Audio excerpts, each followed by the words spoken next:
Assalamualaikum warahmatullahi wabarakatuh. Perkenalkan, nama saya Ananda Putri, NIM 21060010183. Di sini saya ingin mempresentasikan hasil proposal penelitian yang berjudul Analisis Pengaruh Kualitas Produk, Cara Promosi, dan Brand Ambassador terhadap keputusan pembelian produk skincare Azarin, yang dimana studi kasus ini berujuk kepada remaja di Kota Tangerang. Tujuan saya membuat video ini untuk menuntaskan tugas mata kuliah Bahasa Indonesia dengan dosen pengampu Ibu Ferawati Fajrin, MPD. Nah, untuk di bab 1 ini kita akan membahas latar belakang, rumusan masalah, tujuan dan manfaat penelitian. Yang pertama kita bahas latar belakang. Industri kecantikan, khususnya produk skincare, telah menjadi salah satu sektor yang berkembang pesat dalam beberapa tahun terakhir. Meningkatnya kesadaran masyarakat akan pentingnya merawat kulit wajah dan tubuh menjadi pendorong utama pertumbuhan industri ini. Salah satu merek produk skincare yang turut meramaikan pasar adalah Azarin. Azarin ini merupakan merek produk skincare lokal yang menawarkan berbagai rangkaian produk perawatan kulit, mulai dari pembersih wajah, pelembab, serum, hingga produk anti penuaan. Lalu kita masuk ke rumusan masalah. Nah, rumusan masalah di sini kita ada dua. Yang pertama, bagaimana pengaruh kualitas produk terhadap keputusan pembelian produk Azarin, dan yang kedua ada bagaimana pengaruh cara promosi terhadap keputusan pembelian produk Azarin.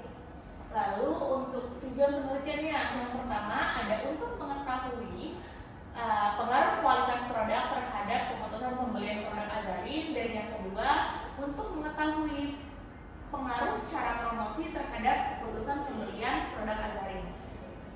Masuk ke manfaat penelitian, di sini ada dua manfaat. Yang pertama ada manfaat teoretis.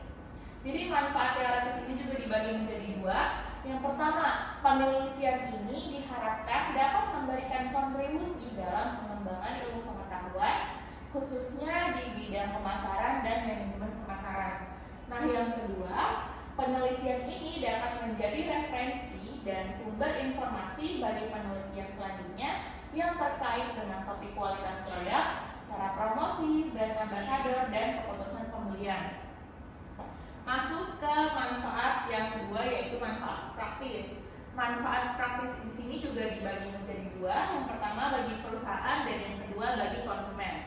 Bagi perusahaan, penelitian ini diharapkan dapat memberikan masukan dan rekomendasi dalam merumuskan strategi pemasaran yang efektif, khususnya terkait dengan kualitas produk, cara promosi, penggunaan brand ambassador untuk meningkatkan keputusan pembelian konsumen. Dan yang kedua ada manfaat praktis bagi konsumen.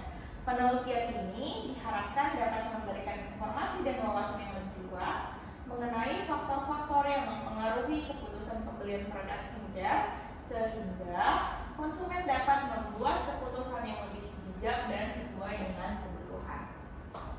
Kita masuk ke bab 2. Masuk ke bab 2, yaitu kita membahas landasan teori. Landasan teori yang pertama di sini ada promosi. Promosi adalah arus informasi dan persuasi yang dirancang untuk mengarahkan seseorang atau organisasi menuju tindakan yang menciptakan pertukaran pemasaran. Promosi juga melibatkan berbagai aktivitas komunikasi yang bertujuan untuk mengomunikasikan keunggulan produk dan membujuk pelanggan target untuk melakukan pembelian. Ini biasanya itu mencakup upaya dalam memberikan informasi yang tidak hanya membujuk, tetapi juga menguntungkan konsumen dengan informasi yang diperoleh. Adapun bauran promosi atau promotion mix, yang bauran komunikasinya itu terdiri atas promosi penjualan, promosi personal, hubungan masyarakat, dan publisitas serta periklanan. Nah, masuk ke landasan teori yang kedua, yaitu brand ambassador. Brand ambassador merupakan salah satu strategi pemasaran yang digunakan oleh perusahaan untuk meningkatkan kesadaran merek dan mempengaruhi perilaku konsumen. Peran Peran utama si ambasador ini adalah untuk menyampaikan pesan yang telah dirancang sebelumnya oleh perusahaan kepada masyarakat luas. Dengan menggunakan wajah yang dikenal dan dipercaya oleh konsumen, perusahaan berharap dapat membangun koneksi emosional dengan audiens dan meningkatkan kepercayaan terhadap produk yang diwakilinya. Selain itu, brand ambassador juga dapat menambah nilai merek dengan menciptakan citra yang positif bagi konsumen. Nah, masuk ke dasar teori yang ketiga, yaitu keputusan konsumen. Keputusan konsumen atau pembelian adalah proses kompleks di mana konsumen ini memilih salah satu dari beberapa alternatif yang ada. Berdasarkan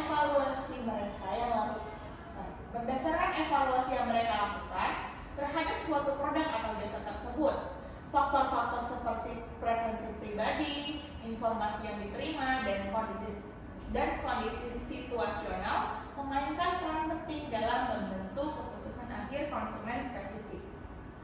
Lanjut ke landasan teori yang keempat, yaitu penelitian terdahulu. Di sini ada dua penelitian. Yang pertama, penelitian dari Anna Sinta dan Quatriano tahun 2023. Penelitian ini bertujuan untuk menguji pengaruh dari brand ambassador, harga, dan promosi terhadap keputusan pembelian konsumen di kopi kenangan. Metode yang digunakan adalah penelitian deskriptif kuantitatif dengan pendekatan hubungan kausal untuk mengetahui sebab akibat antar variabel. Nah, untuk penelitian yang kedua di sini dilakukan oleh Rila Yolanda dan Haris Susanto pada tahun 2014. Nah, dengan penelitian ini bertujuan untuk menganalisis pengaruh prestasi kualitas produk, daya tarik promosi, dan brand ambassador terhadap keputusan pembelian dengan brand image sebagai variabel intervening. Lanjut, kita di sini ada kerangka berpikir. Nah, dari kualitas produk ini menentukan keputusan pembelian yang di kualitas produk ini mempengaruhi keputusan pembelian dengan cara promosi atau dengan cara brand ambassador sebagai jasa promosinya. Lanjut, kita lanjut ke bab 3. Nah, bab 3 di sini kita memakai metode penelitian. Yang pertama, jenis penelitian. Penelitian ini akan menggunakan pendekatan kualitatif dengan metode studi kasus. Pendekatan kualitatif dipilih karena penelitian ini bertujuan untuk memperoleh pemahaman yang mendalam mengenai pengaruh kualitas produk, cara promosi, dan brand ambassador terhadap keputusan pembelian konsumen produk skincare Azari. Dan yang kedua, kita menggunakan populasi dan sampel. Populasi dalam penelitian ini adalah seluruh konsumen produk skincare Azari. Teknik purpose sampling akan digunakan untuk memilih sampel yang sesuai dengan kriteria tertentu. Lanjut, di sini kita menggunakan teknik analisis data, teknik pengumpulan data. Dalam teknik pengumpulan data utama yang akan digunakan dalam penelitian ini adalah wawancara mendalam atau kualitatif, atau bisa dibilang in-depth interview. Wawancara ini akan dilakukan secara semi terstruktur dengan menggunakan pedoman yang wawancaranya telah disiapkan sebelumnya. Selanjutnya ada teknik analisis data. Teknik ini adalah bertujuan untuk yang selanjutnya adalah teknik analisis data. Teknik pengumpulan data utama yang akan digunakan dalam penelitian ini adalah wawancara mendalam atau in-depth interview. Wawancara akan dilakukan secara semi terstruktur dengan menggunakan pedoman wawancara yang telah disiapkan seperti yang di sini. Selain wawancara, kita juga bisa menggunakan observasi dan studi dokumentasi untuk mendukung temuan dari wawancara tersebut. Selanjutnya, kita menjadwalkan penelitian. Penelitian ini direncanakan akan dilaksanakan dalam jangka waktu sekitar 8 bulan. Ada pertama, peneliti akan menyusun proposal penelitian dan pedoman wawancara yang akan digunakan untuk mengumpulkan data dari responden. pada bulan kedua, peneliti ini akan mengurus perizinan dan mempersiapkan logistik yang diperlukan untuk pelaksanaan penelitian. Kemudian pada bulan ketiga dan keempat, peneliti akan melakukan pengumpulan data melalui wawancara mendalam, observasi, dan studi dokumentasi. Setelah data terkumpul pada bulan kelima atau bulan selanjutnya, peneliti akan melakukan transkripsi data dan coding untuk mempersiapkan data tersebut bagi analisis lebih lanjut. Pada bulan ke-6, peneliti akan melakukan analisis tematik dan triangulasi data untuk memastikan validitas dan kredibilitas temuan penelitian. Selanjutnya, pada bulan ke-7, peneliti akan menyusun laporan penelitian yang menggambarkan secara rinci temuan-temuan penting beserta interpretasinya. Yang terakhir, pada bulan ke-8, peneliti akan melakukan finalisasi laporan dan mempresentasikan hasil penelitian kepada pihak terkait yang dituju.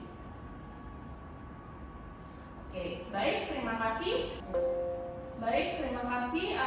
Sekian pemaparan saya mengenai analisis pengaruh kualitas produk, cara promosi dan brand ambassador terhadap keputusan pembelian produk skincare Azari.